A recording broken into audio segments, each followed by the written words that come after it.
said that Meatloaf is basically just like jazz hands Springsteen. I do remember But I had that. some kind of other statement for that. It holds up. Based on that line you said, it sounded very much like a Springsteen line. I don't know who wrote his music. We do. It's on Meatloaf's Bad Out of Hell by Meatloaf, and then the guy put his name on the fucking album cover. I'll show you. I'll take credit for this song or that song. It's like me and this guy. By the way, that guy didn't do anything but write the songs. But they were such good songs, I think he deservedly. They had a lot of issues. Like Meatloaf with 2 Out of 3 Ain't Bad and I'll Do Anything for Love. I mean, what was with him? You told me, you introduced me to a term about... You knew it, don't lie. I didn't call it that. But you had a very neat and tidy way of calling it. James Richard Steinman. No, I think he went by Jim Steinman on the... I'm going to do the Meatloaf Bad Out of Hell. Because I guarantee that guy took a lot of... I mean, I think that songwriters should get their credit and get their due and get their money. Meatloaf, Bad Out of Hell. Bad Out of Hell, songs by Jim Steinman. So, all Jims are cool. Uh-oh. Oh, I told you to fix it before. I know. I'll hold it with my brain. I'll hold it with my mind control. Make sure.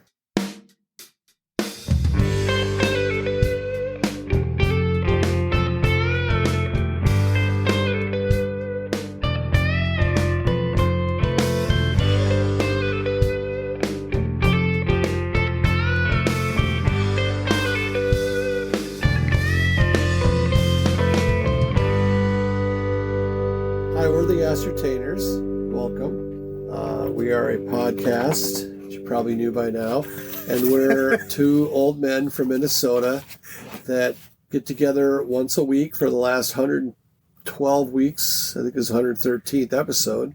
And we go to our favorite restaurant, who happens to be our sponsor, and get a nice little toot up, a little nice burger. Although, Mark, I think had fish and chips tonight. But we go to Newt's, which is our sponsor, and then we come to my basement, which I encourage all of you to do. You'll be welcomed with open arms and such. And we do this podcast. And it started off as a music podcast, and it's turned into... Free-for-all. Free-for-all. Speaking of Meatloaf, who I believe sang on the Free-for-all album of Ted Nugent's. See, we're music. What's up? So we were talking about Meatloaf right before this. What song was he on? No, I don't think it was Free For All. How about I get back to you on that? It's once you hear it, it's kind of like when you hear that Mick Jagger was sang background vocals on "You're So Vain."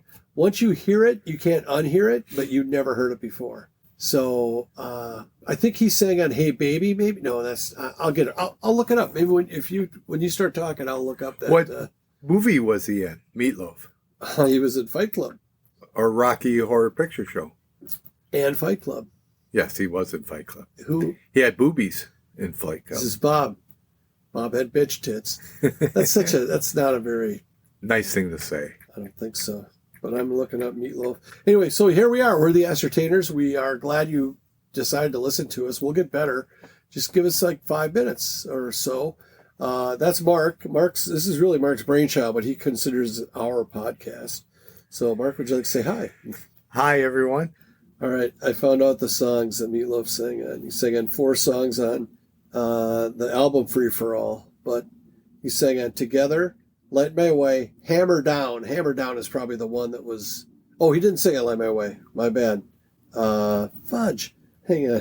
I don't like to swear a lot. So, here we go. Free For All was Ted.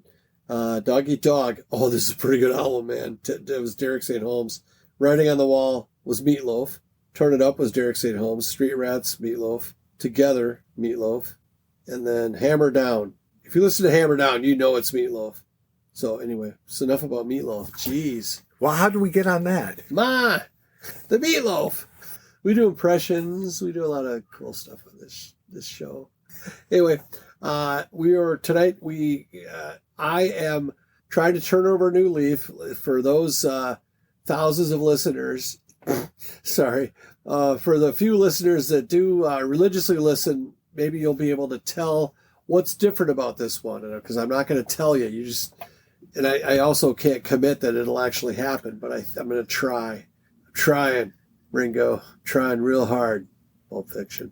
Anyway, that I told Mark, after the last episode, I had an epiphany, and I told him a little bit about it, so he knows what's going on. So he's gonna try to throw me off my epiphany, but you can't throw a man off his epiphany. I am not. I'm trying not to say anything to keep you in line with your new persona, or whatever you want to call it. Excellent. Thank you, Mark. I appreciate it.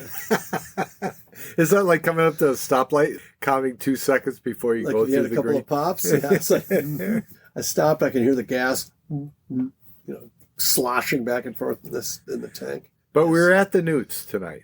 Oh, and boy, I did I have... sure wish you'd call our sponsor their proper name. I know it. You could call the internet the internet. You doesn't have to call it Johnson. And we were at Newt's. Well, I was trying to make them out like they are bigger. The Newts. You're right. You're sticking your finger in the Mona Lisa's eye right now, or something like that. Newt's is Apple Valley's premier. How old do you think I am? I don't know. I just know that you got a thing for the Mona Lisa. I mean, technically, who doesn't? But so we went to Newt's, which is Apple Valley's premier. Fresh pop popcorn, ice cold beer, gourmet burger, and sometimes hot pull tab boxes emporium. And we love it there because that's where we were founded. We were born at Newt's, in the back booth of Newt's, very much like Ricky Bobby was born in the back seat of what kind of car was that? Chevelle. A Chevelle. That worked for me. Beth was on shift tonight and was working her tail off, but she's just so pleasant for her interaction that you get with her. She's just awesome.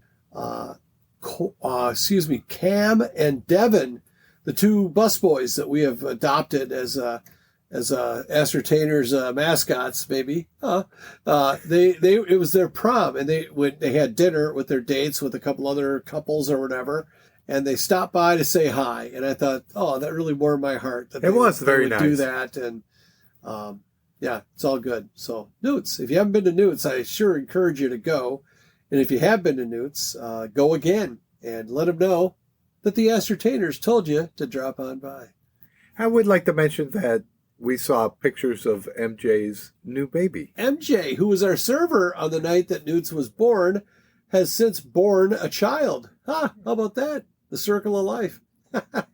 But yes, beautiful daughter with a beautiful name. And I don't think it makes any sense for us to say on here, but she looks, she's glowing. I hope she's a great mom. I'm sure she is. And yeah, I think we met Pops was there the first night when we were born as well. He was. He was in the booth next door laughing at us because we were so weird. Laughing with us. Sure. So anyway, all the best to MJ, and I don't remember the young man's name, but Mr. MJ. So that's fun. Don't you think? It was a nice evening there. We have a topic tonight that I encourage Mark that we get into right after Errors and Omissions. And we don't, I thought, what if we get into the topic? Because sometimes I actually studied for this one a little bit. And you were just dying to get all your information out to everybody. Mark's very worried that I'm going to be professorial tonight. Tonight? Before we do that, let's delve into your errors and omissions. Why don't we just pause right now while I beat the crap out of you, and then we'll come back on. And we're back. Mark, you should put some ice on that. I have one error. I have one error. It's not an omission. When I brought up Toto on the last episode, I said it was toe the line. It's hold the line. So kind of a technicality, but it's still wrong. It's damn Toto. Who cares? Oh my gosh. Toto's one of the most important bands since 1970. It's kind of true. Steve Lukather. It's a fun name. Fun name to say. Sounds like a disease. Lukather? I got Lukather. She's got the Lukather. I don't think it would take it down, though. I don't think there was a died of Lukather. I think he just became cooler. What's the disease? What's he got? Well, he's got a high temperature. He's way cooler. Oh, he's got Lukather. Oh, okay, cool. Hey, hand him a guitar. I bet he can play it now. Son of a bitch. He can. Kid with the Lukather. Cancel the vaccine. Turns out they're all cool. No one ever died of being too cool, did they, Mark? I'm still going. You'll never die, though. That's the case. You're so cool. Thank you. Do you have any arrows and omissions you'd like to discuss with the team? No. Team Ascertainer. I think wow. we should adopt that. If you're listening, you're on the team. You might not get meaningful minutes, or be on the power play, or anything like that, but you're on the team. You're on the bench. I have a question. Go ahead.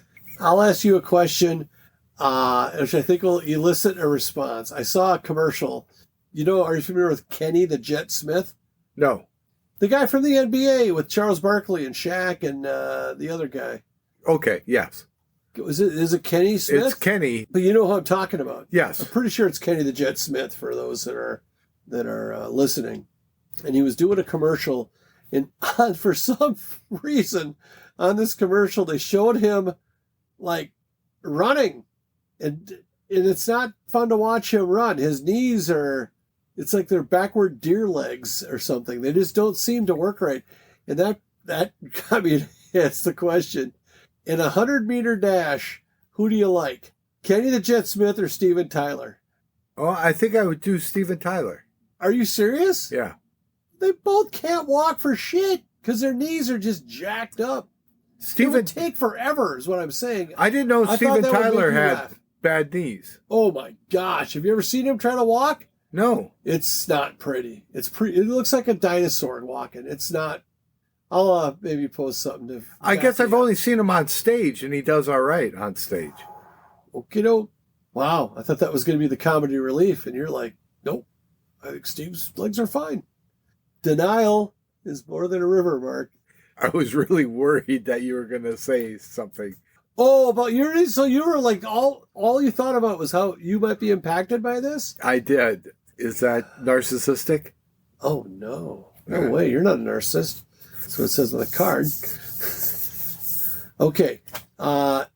So, Timberwolves, basketball. The Minnesota Timberwolves are a basketball team, professional here in the Twin Cities. By the way, we live in Minneapolis. I'm pretty sure we already said Minnesota. The Wolves are awaiting their next round opponent, which will be the Western Conference Finals again. Man, the Wolves have the most promise, other than the Lynx. And we have like a professional women's hockey team that won everything, too. All the women's teams do well in Minnesota. Did they win it all, or are they in the finals? I'm talking last year. I think it's still going this year. Yeah, I think they made the finals. I don't quite get. I mean, that's to say, yeah, of the 4 teams in this league, we won it. It's not as impressive as to like win a. So, I just saw a thing, or the Wolves just got done beating the Golden State Warriors, and without Steph Curry, everybody, we know it too. But they have Jimmy Butler, and I have thoughts on Jimmy Butler, but I heard that Jimmy Butler and Draymond Green are the same age, and I'm like, no fucking way. Draymond looks... No, but they're apparently the same. Jimmy Butler's, is he in his late 30s? Did I hear that right? That should be right. I heard they're both 39, and they do not look anywhere close to the same age. Well, Draymond has the gray in his beard, and it makes him look a lot. From Sanford and Son. He does. And he's a real handful on the court, and kind of a vocal guy. I heard his post game on, like, he had really good things to say. I think he wants to become a Wolf. I think that's really where it's at. He sees a spot for himself on the Wolves. I don't know where they put him. We're a team without a weakness, except for turning the ball over at when they have a huge lead. But he's a great player, great defender, but he carries too much baggage with him. Really? Okay, there. Well, if you're getting kicked out of games after so many technicals all the time, although Ant's the same way. Yeah, but Ant's stars on the rise. Draymond's is right, settling nicely on the horizon. But it would be nice if the Knicks and the Wolves make it to the finals. Is the Eastern Finals set yet, or no? Knicks are in it. And the Pacers are in it. So it is set. Yeah. I kind of like the Pacers. I saw them come from like 20 points down with a minute left and win. a game. It wasn't that exact scenario, but they look like a good team. And when it comes to basketball, you know me, I'm really... Well, New York beat the Celtics. After the guy went down. Yeah, but they were already beating them pretty bad before Tatum went guy down. I really admire or respect on New York is was it Brunson or... But he really shows up in the playoffs. Joe Don Baker died. Walking tall. Buford T. Hustler. Pusser? Fuck, they come up with that name. It's like the most easily mispronounced name. Maybe that's why I had to beat people up all the time. People would call him Pusser. His review... Which is better than Possessed, technically. When he first started out, he was the best, worst actor that you'd ever want to see. Keanu Reeves of his generation? Wow. What else was he in? He was in James Bond. What? We're talking about Star Wars instead? The guy at work asked me he goes, remember that scene from Star Wars? And I'm like, nope. He didn't take it so well, but it all ended well. Do you feel like you're missing out on something? Like I'm missing out on anything? Absolutely not. I just cleaned that up too, by the way. It was going to be a shorter word. It starts with F. Rhymes with... I can't do it. Well, you have a tough time with epics. And I get a little messed up with too many spaceships. And horses. That aren't racing. And arrows. Bows and arrows. I think, you know what? I'm going to go ahead and add one to the icebergs. I don't know of many iceberg movies, but I don't think I like them. They're very long. Ice Station Zebra. Who's been at the door? Is that what they were called before they were called just Zebra? That was beautiful. Oh, there's a couple of, I think they're high school or college wrestlers. They're really good. I think they're high school wrestlers. And I don't know if they're no, they're not twins. They're different ages. But they're very highly, so they're the Friedrichs. I think that's the Friedrich or Friedrich. And do you want to know what their two names are? One is named Joel, and the other is named Titan. How do you square that? Were there a lot of Joels that were like Greek gods or whatever? Isn't Titan a Greek god or a Norse god? Hey, Titan and fucking Kev. I mean, it just strikes me as odd that they would name one. It's like Peerless Price. What are his brothers' names? Or Sterling Sharp. Sterling Shannon. Well, you went all in on one name, and then you just kind of like, I can't top that one. I think it's pronounced Titan. Maybe it sounds like a pro wrestling family, like the Von Erichs. Well, they could be, but I think the kids are like in a lower weight class. I don't know if they're going to go WWE coming in at... they used to do that kind of wrestling, but you know what I'm talking about? I can't say it here because political correctness, but there used to be smaller wrestlers. They wrestled other smaller wrestlers, and they called them by a name that you can't say anymore, I don't think. Greco-Roman? That's it. You nailed it. Thank you for making that less awkward. You're the man. Oh, I thought of something else today. TV was on. Chris and I were jamming, my lovely wife, Chris, who's been on the show. So keep your meat hooks off her, listeners. Anyway, she and I were doing like some stuff around the house, and we had Yacht Rock on. And the song came on, Too Hot by Kool and the Gang. And there was a picture of Kool on the screen. And I can honestly say I did not know it. I could not pick Kool out of a lineup. Kool was a guy. Kool and the Gang. You know what his name is? His name is Robert Kool Bell. Sorry to interrupt you, Mark. I'm trying not to this episode. How's it going? I was interrupting you, actually. On their album cover, weren't they always together? Yes. Yeah. But he always stood in the front. Oh, did he? I thought so, but I'm not sure about that. I always thought he was front and center. Didn't mean to say did he. You can't say that anymore.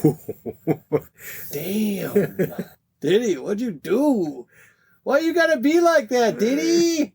So, like KC in the Sunshine, I know who I could pick KC out.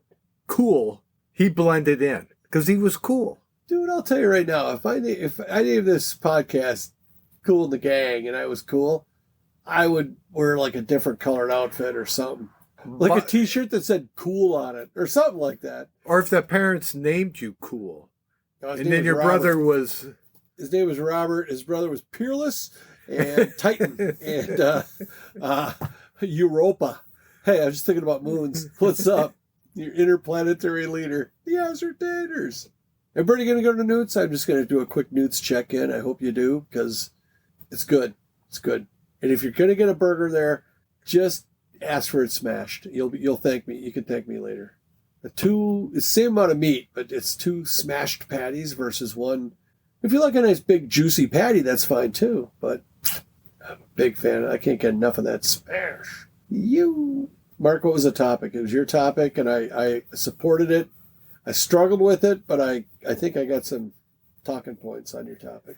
So my suggestion for a topic tonight, 4-piece classic rock bands.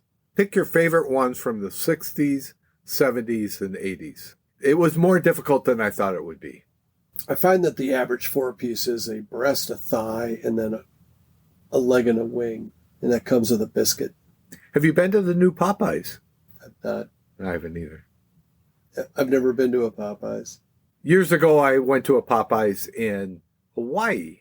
This was back in the 80s. It was very good. Okay. It was very spicy, and I liked it. 45 years ago.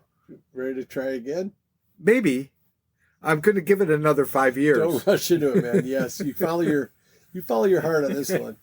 Well, I don't eat chicken anymore. That'll do it. Don't they have shrimp though? I don't know about Shrimp. that. I feel like they got shrimp. I said it like the guy on Forrest Gump. What was his name? Is it like Luther or something like that? We'll get back to you on that. Yeah. That'll be an Arrows and Omissions. So I did 2 60s, 2 70s, 2 80s bands that are 4-piece bands, and I took it. I marked it. I did a mark move because there's 2 kinds of 4-pieces. There's 4 pieces where there's just a singer that plays no other instrument, and then there's 4 pieces like the Beatles where everybody plays something. And I tried to focus on where the singer, so only 1 guitar, 4 pieces. That's kind of where I'm going with this. Okay. And I tried to stay off the beaten path, but I couldn't in the 60s. And you're gonna not believe my 60s picks, but you want to start? Why don't you give me your first 60s 4-piece band that you think is cool? 60s was the easiest of the Really? decades to me. For me, it was the hardest. 70s was the easy. I have so many 70s bands that I like, and the 80s were hard. So 80s were very hard. A lot of the bands started in the 60s, but didn't make it. well, yeah, I'm gonna be a little. I don't have that kind of fidelity. My first band in the 60s is Pink Floyd. Tell me the founding members of Pink Floyd. There's no way that's a 4-piece band. Syd Barrett, Roger Waters, Wright, and Mason. Mason was a drummer. Wright was the keyboardist. Roger was the bassist And vocalist, and Gilmore. well, Gilmore? No. Gilmore after Syd left. Sid. Okay. So when Sid dropped out, they were still. When I saw Pink Floyd, there was about 64 people on stage. But they are a legitimate 4-piece band. All right. I thought you would say Grateful Dead, but you know. Grateful Dead has 2 drummers, so they're... And at least 2 bass players, right? I picked a 4-piece band because that kicked Rush and the Dead out. You know what? I got to be honest. I think it'd be fun to do a 3-piece, though. Even though I probably wouldn't even do Rush. I'm just going to take one of yours right now. I'm going to go with the Doors. You know why? Just to be a dick. No. The Doors were very unique in that they didn't have... So they had... oh, cripes. They didn't have a bass. I just had it. Well, no, they had a singer that only sang, James P. Morrison. I don't know what his middle name is. Jim Morrison. They had Ray Manzarek, keyboard, but he also doubled as the bass player because he would just play the left side of or he had a little special bass keyboard. And then, who was it? Robbie Krieger on Guitar, and John Densmore on the drums. Huh? But I went down some of their hits. Holy crack-a-noli did they have hits. I mean, I can count 1, 2, 3, 4, 5, 6, 7 and I ran out of like room on my little thing I had here. My favorite Doors song is "Hello, I Love You," and it's because of how it makes me feel. And a buddy of mine, John T, the gum guy, he would pick me up from school. He'd offer to pick me up and then give me a ride. And as soon as I got in the car, he's like, check it out. And put the tape in. He was like, he curated the playlist for our 4-minute ride to school. And then he would also ask me for gas money, even though he offered to drive. That was kind of fun. But Hello, I Love You. Won't you tell me your name? We've talked about it on this podcast before because it also appears in the original Neighbors, meaning not the one with Seth Rogen in it, but the one with Aykroyd and Belushi. Real good song. So, Mark, do you have a favorite Doors song? I know you're like, This Is the End kind of a guy, but...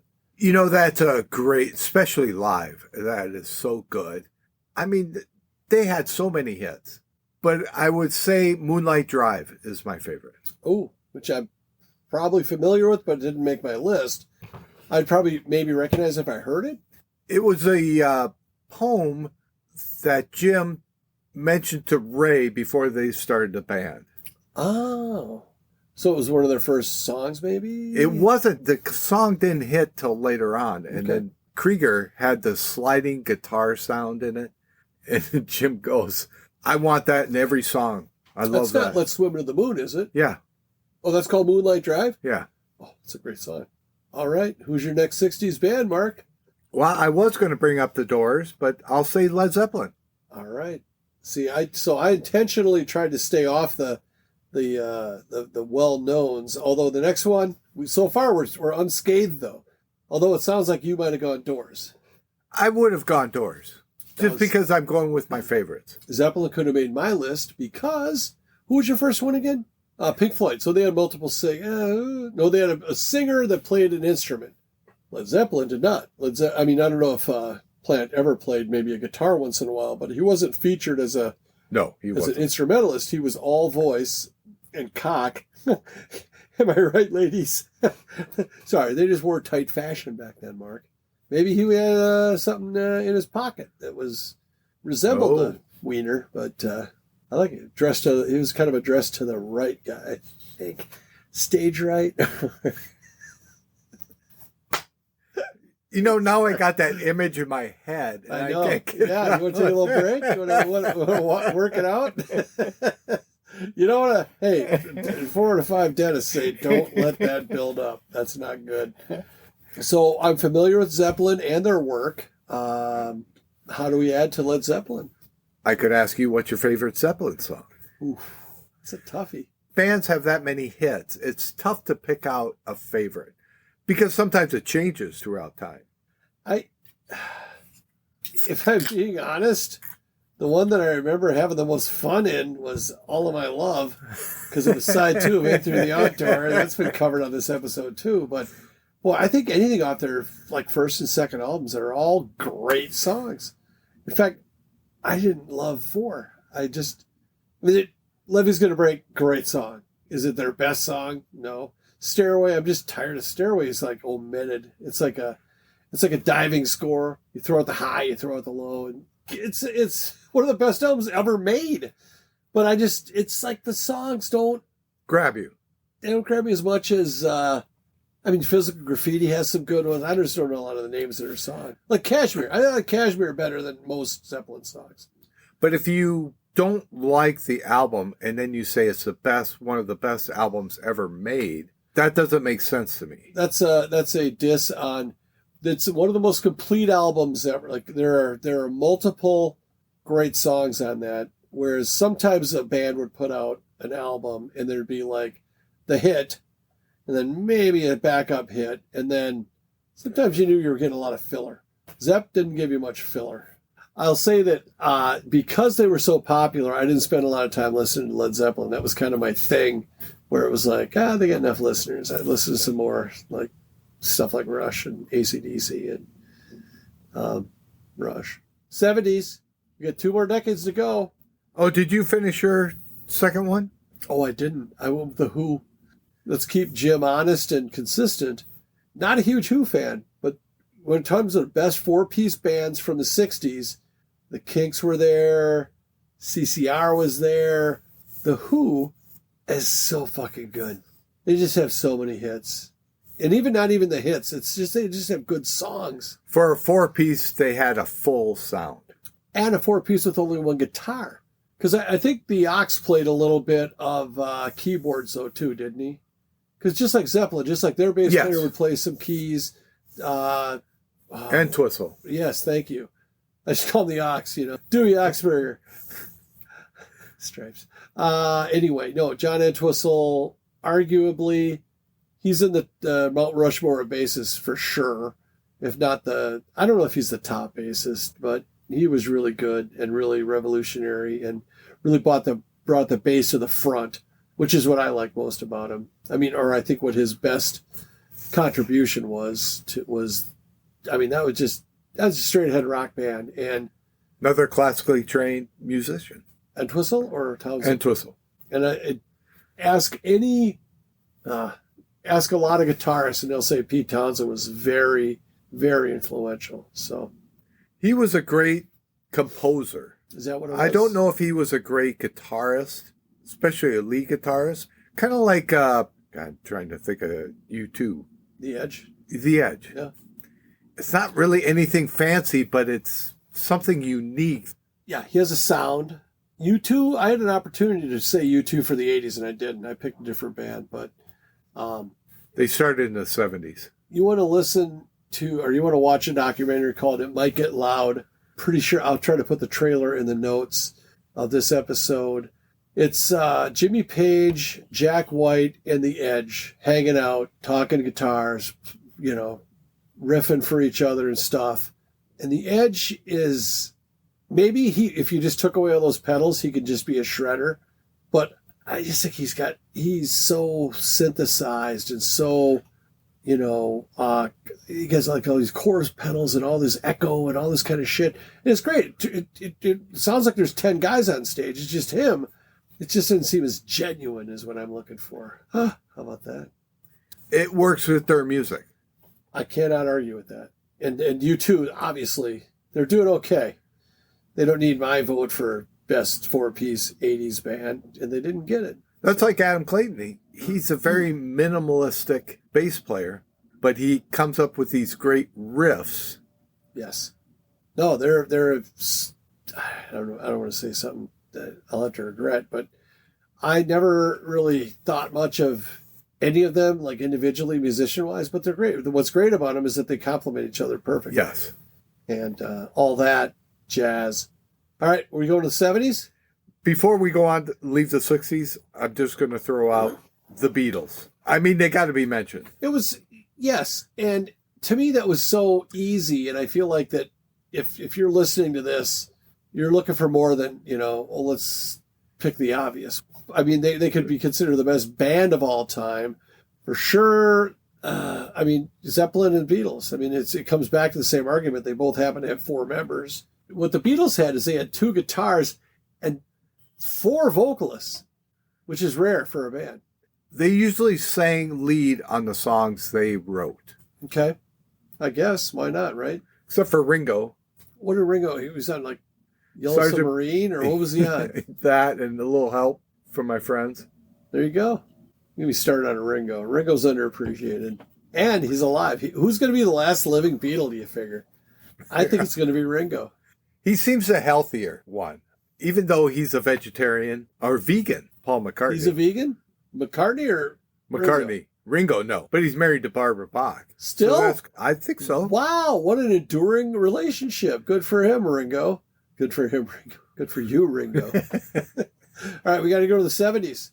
You want me to go first? Start. Okay, I will go first. Black Sabbath. I love Black Sabbath, but they are not one of my top bands. I'll tell you what. I respect that. I struggled mightily, but I stuck with the theme for my 2 70s bands where there's only one guitar in it. Singer doesn't do anything but sing. And I listen to basically most of the stuff I love is on Paranoid because that's how I got introduced to them.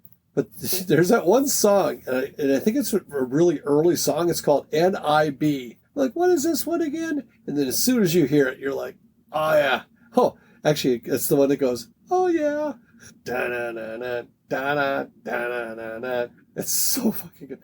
I also remember somebody said they have a song called Black Sabbath. By the way, they did a Bad Company. The band is Black Sabbath, the album is Black Sabbath, and the song is Black Sabbath. And then this one guy in the notes on the YouTube video said producer Black Sabbath. Editor Black Sabbath. But I heard a guy say that the first time he heard that, it scared the shit out of him because he must have listened on headphones or whatever. And it's a very daunting, like a total occultish sounding kind of a thing going on there. So I'd pick Black Sabbath. How about you? I'm going to go with Cheap Trick. Oh, this is devastating. I have them in a different decade. But I like the way you think. You got them first. What do you like about them? Well, Budokan came out in the 70s. 79? I think it was earlier than that. Was it really? Okay. I don't here. You talk about those guys. It was tough because I think they probably put out music in they might have had a song in 69 to boot. I mean, they're enduring. I don't think they're that old, but they are. I think they're one of the best American bands, period. Released in 78, October of 78, like those late into 78 as you can get. But anyhow, Cheap Trick, generally speaking, is every man's band.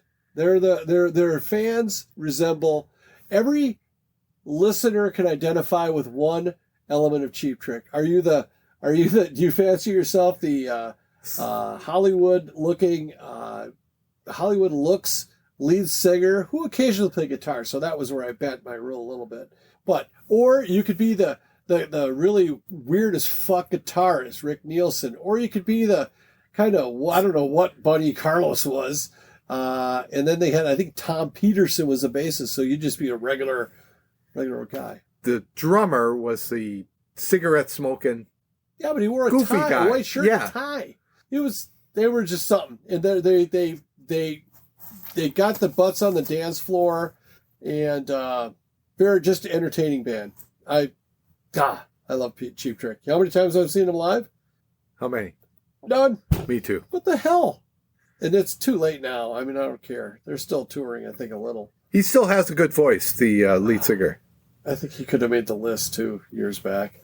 Maybe now. I don't know. I haven't seen him lately. Yeah, I don't think it's real hair, but it's still blonde and long. He's kind of like a got it together David Lee Roth. Like a less embarrassing David Lee Roth. But even he, in the 80s, wore the suit and tie in the videos. Yeah, they had something there, something going down. I'm going to do mine. Second one, Queen. I went Queen. I think it's because they're good. And I don't think we need to discuss that one much more. That's not really breaking ground. Or breaking, but you know what, I'm going to tell you They were breaking ground, which I found out more about them during the movie. Really? Bohemian Rhapsody, how they wanted to just break away. Broke barriers. Yes. There you go. Thank you.